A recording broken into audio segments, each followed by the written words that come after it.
Oke, baik. Bismillahirrahmanirrahim. Assalamualaikum warahmatullahi wabarakatuh. Oke, teman-teman, kali ini kita bertemu lagi di mata kuliah Teknologi Produksi Tanaman pada Lahan Suboptimal. Perkenalkan, saya atas nama Sinar Arya Saputri dengan NIM D1B11901 kelas B Fakultas Pertanian Program Studi Agroteknologi Universitas Halu Oleo.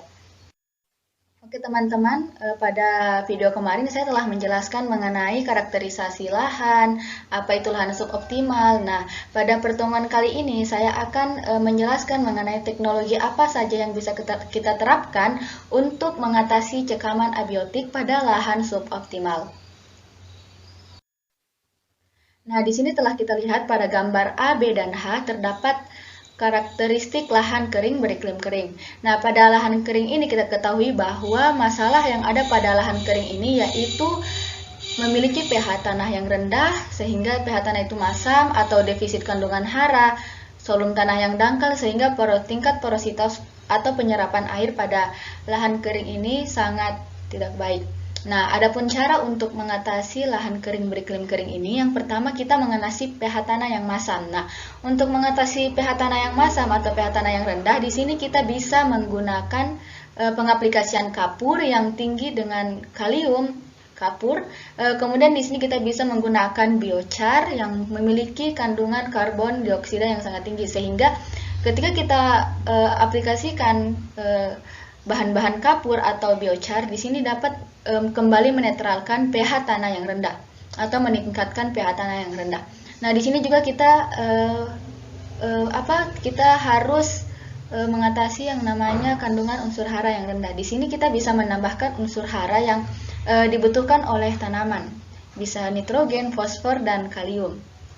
Nah, kemudian di sini kita ketahui bahwa pada lahan kering beriklim kering ini memiliki volum tanah yang dangkal sehingga porositasnya itu tinggi, daya serapnya itu sangat rendah.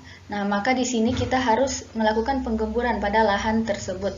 Nah, selain itu juga kita ketahui bahwa lahan kering beriklim kering ini sangat kurang akan ketersediaan air. Maka dari sini kita harus mengatur drainase atau mengelola air agar ketersediaan air pada lahan ini bisa terpenuhi.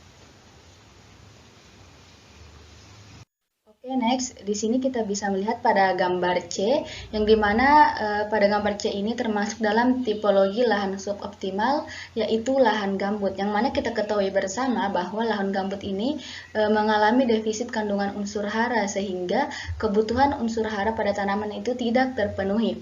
Nah, kemudian di sini kita ketahui bahwa tanah lahan gambut ini memiliki pH tanah yang rendah, serta toksik dengan asam-asam organik. Nah, kita ketahui juga bahwa pada musim kering atau musim kemarau, lahan gambut ini mengalami kekeringan, sedangkan pada musim hujan, lahan ini mengalami kelebihan air.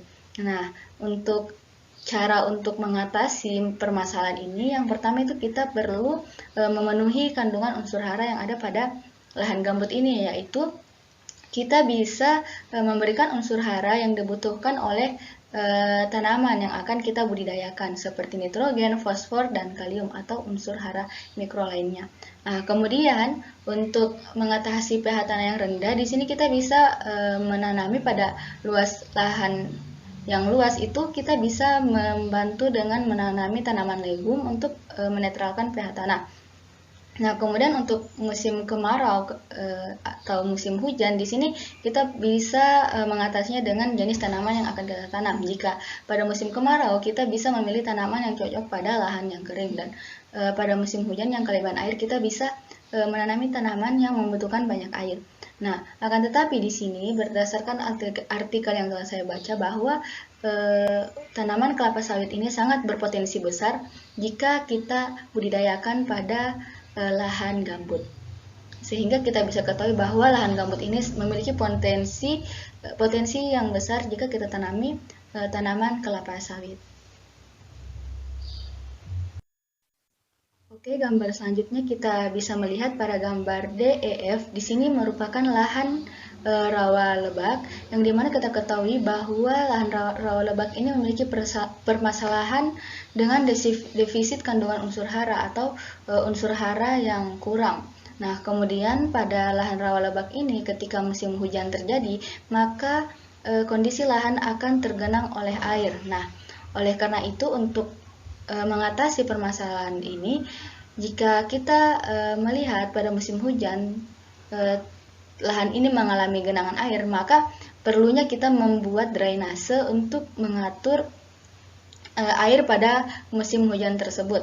Nah, untuk kandungan untuk unsur haranya, maka kita perlu untuk menambahkan unsur hara yang dibutuhkan oleh tanaman agar kebutuhan akan unsur hara oleh tanaman itu bisa terpenuhi. Oke, next teman-teman, di sini kita bisa melihat pada gambar G, di sini terdapat lahan yang terlihat seperti lahan yang terdapat pada pinggir laut. Nah, di sini kita bisa melihat bahwa lahan ini merupakan tipologi lahan rawa pasang surut, yang dimana lahan ini berada pada dekat laut dan dipengaruhi oleh pasang surutnya air laut.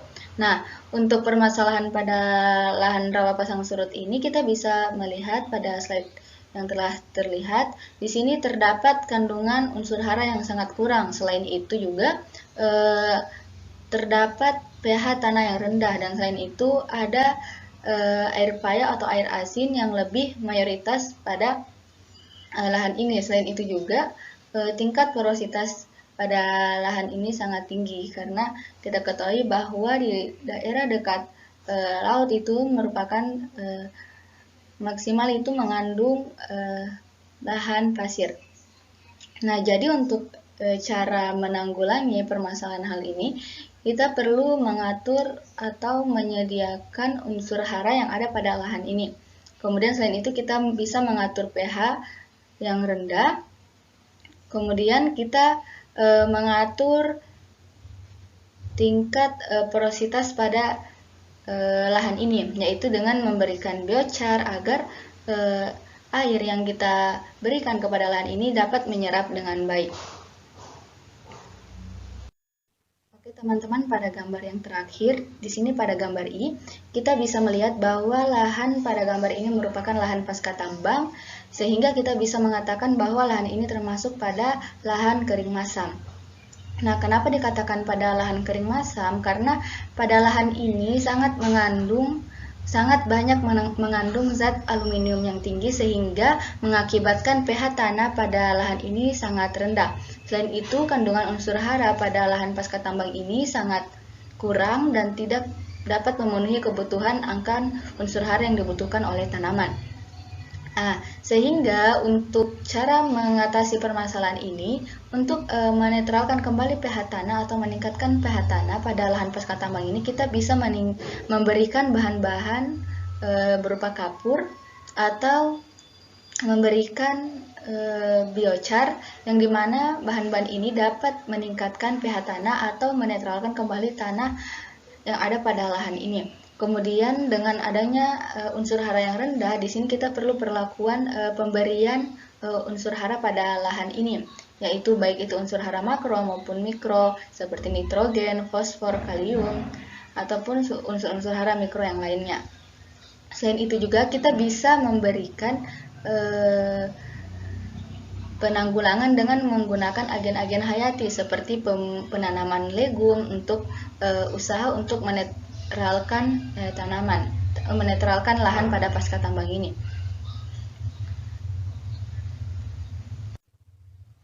Baik teman-teman, mungkin sampai di sini dulu untuk presentasi kita hari ini. Sampai jumpa di presentasi saya berikutnya. Sekian dan terima kasih. Mohon maaf jika ada salah kata. Wabillahi taufiq wal hidayah. Wassalamualaikum warahmatullahi wabarakatuh.